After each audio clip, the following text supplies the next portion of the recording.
Atao resaka tsy tena mipetraka eo am-piara izy io fa lasa komplike fa rehefa tena président collectif atao hoe ny zava-atao ministera. Iaho misaotra betsaka ary miarahaba ny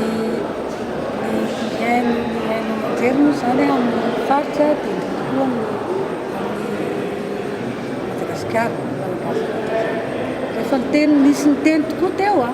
hoe ny voka-pikaroana dia mijanona ny politika agny amin'ny sasatsasany fa aoka hazava amintsika fa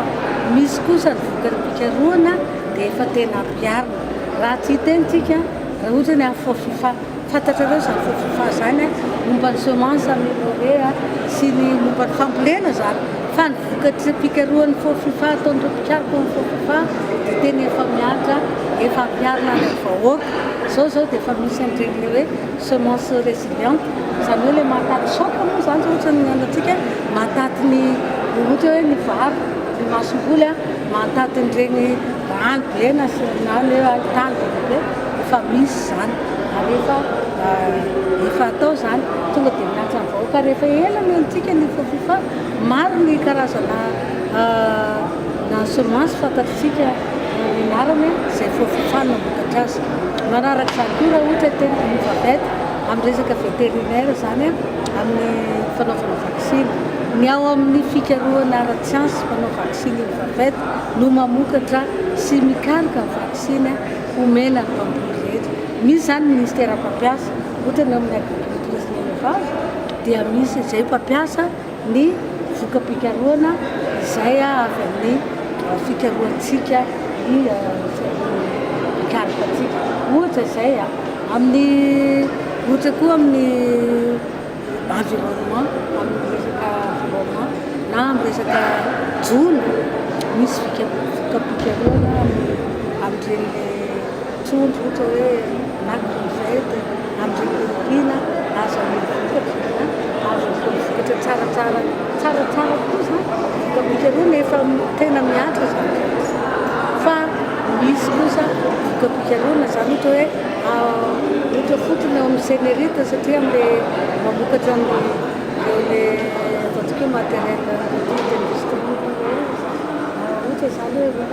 fitaovana madinidinika eo amin'ny industrie ireny zany fampiakarana azy somary lafolafo dia lasa mipetraka ao nefa zavatra avy amintsika raha tsy hiteny fotsiny regny hoe fakiny amin'ny tsitsy reny ary efa misy fikarohana manatsara azy tsara dia any Sénégal zay tany Sénégal misy fotoana tany Sénégal zay nianarana le fakany tsitsy zay fampiasana voalohany dia c'est le foyer malagasy fatana malagasy zany satria avy dia misy zany ireo voka-pikarohana izay mila vola ka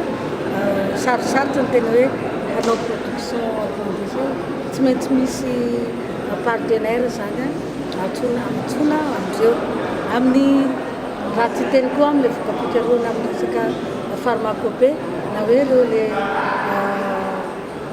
zava-maniry zava-boary atao fanafody efa mamokatra an'izany ny eo amin'ny CNAR izay centre anisaka voka-pikarohana sivy atsika ary efa mivarotra azy efa ohatra satria misy vokatra momban'ny kosmetika momban'ny tarehy momban'ny efa nisy momban'ny tazo tsy diso efa mamokany fa satria tsy maintsy mandalo etape be satria fanafody efa namokatra an'izany izay efa mipaka ka